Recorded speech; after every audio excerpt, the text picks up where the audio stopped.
Olá! Hoje nosso foco é um material bem importante para quem está se preparando para o Revalida 2025, né?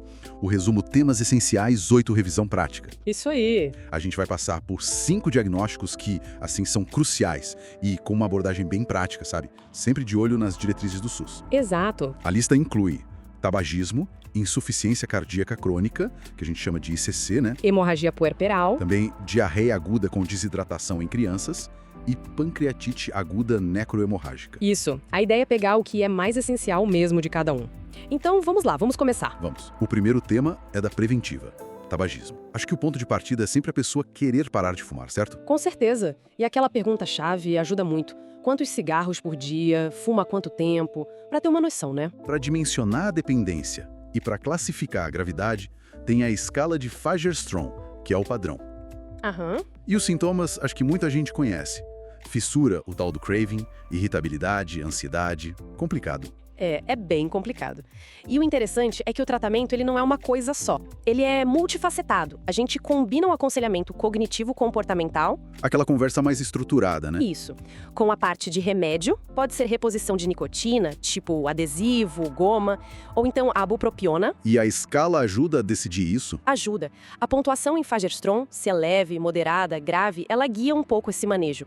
E claro, não dá para esquecer do risco, né? DPOC, câncer de pulmão, infarto, são complicações sérias. O material até destaca que essa escala e o manejo na atenção primária caem bastante no Revalida. Cai mesmo. É bom ficar atento. Certo.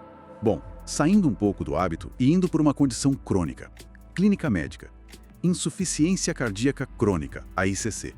O sinal clássico de alerta é aquela dispneia aos esforços, né? Principalmente. E tem que perguntar de edema, de ortopneia, aquela falta de ar quando a pessoa deita, isso é muito sugestivo. E por que isso acontece?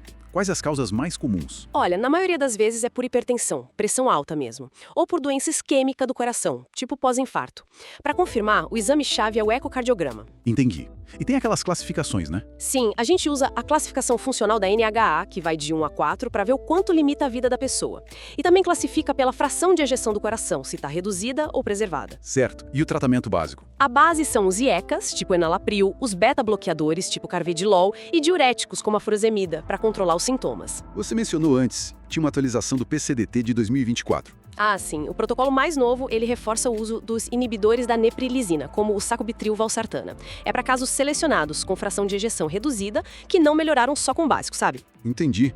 Uma opção a mais. Exato. E prevenção é fundamental, controlar bem a pressão, dieta com pouco sal. Isso ajuda a evitar pioras, como arritmias ou até edema agudo de pulmão. Ok. Mudando totalmente de cenário agora. Ginecologia e obstetrícia. Hemorragia puerperal. Isso é emergência, né? Emergência obstétrica gravíssima. É aquele sangramento vaginal muito intenso logo depois do parto. E o que mais causa isso? A causa principal. Disparado, a principal causa é a atonia uterina. O útero não contrai direito depois que a placenta sai, sabe? Entendi. Fica mole. Exatamente. E aí sangra muito. Sinais de alerta na mulher são pressão baixa, taquicardia, e o ultrassom pélvico pode ajudar a ver se ficou resto de placenta lá dentro, por exemplo. E o manejo tem que ser pra ontem, imagino. Na hora.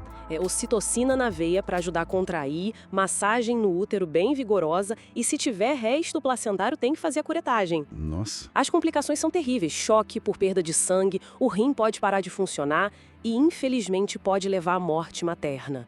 Por isso, é notificação compulsória. Um cenário bem dramático e muito comum em prova prática, né? Muito. Tem que saber manejar. Certo. Agora, pediatria. Diarreia aguda com desidratação. O quadro clássico. Criança com vários episódios de diarreia. A pergunta principal é sobre sinal de desidratação, né? Isso, avaliar o estado de hidratação é o mais importante. As causas são muitas. Vírus, tipo rotavírus, bactérias, parasitas. A transmissão é fecal-oral. E como a criança fica? Geralmente a diarreia é bem aquosa. A criança fica mais caidinha, sabe? Letárgica, olho fundo. E aí a gente avalia a gravidade, se é leve, moderada ou grave.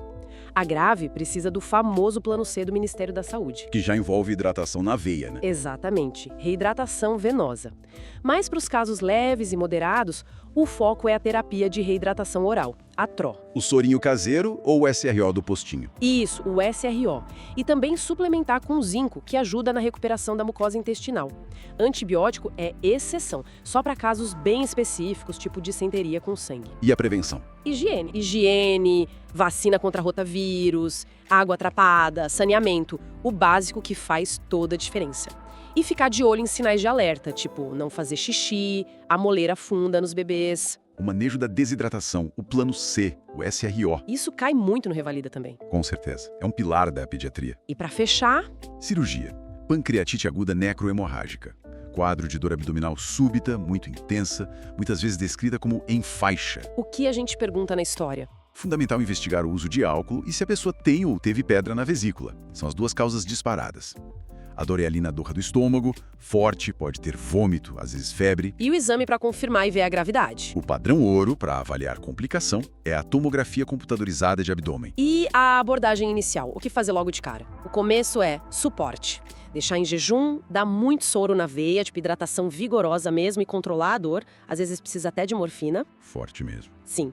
E tem que ficar de olho porque pode complicar feio. Necrose do pâncreas, infecção generalizada, sepse, falência de múltiplos órgãos. Aí muitas vezes precisa do cirurgião, de E UTI. identificar essa gravidade e começar o manejo certinho é crucial nas provas, imagino. Exato, saber o suporte inicial e reconhecer os sinais de complicação. Então, olha só. Passamos por 5 temas bem diferentes, né? Preventiva, clínica, GO, pediatria, cirurgia, Sim, bem variado. mas todas têm esse ponto em comum. São super importantes na prática, muito cobradas no Revalida e têm um manejo bem definido pelo SUS. Exatamente. Isso mostra como é fundamental conhecer e seguir esses protocolos, né? Diagnóstico rápido e conduta padronizada. E se a gente pensar mais amplo, né? Esses protocolos, os PCDTs, os cadernos de atenção básica, são ferramentas essenciais no SUS para tentar garantir uma qualidade no cuidado baseado no que funciona, em todos os níveis. Desde o postinho até o hospital mais complexo. É a ideia de padronizar para qualificar. Pois é. E aí fica uma reflexão, né? A gente tem essas diretrizes claras para tabagismo, ICC, hemorragia pós-parto, desidratação na criança, pancreatite. Mas como será que a gente pode, no dia a dia mesmo, melhorar a comunicação entre os serviços, a passagem do cuidado da atenção básica para a especializada, para o hospital?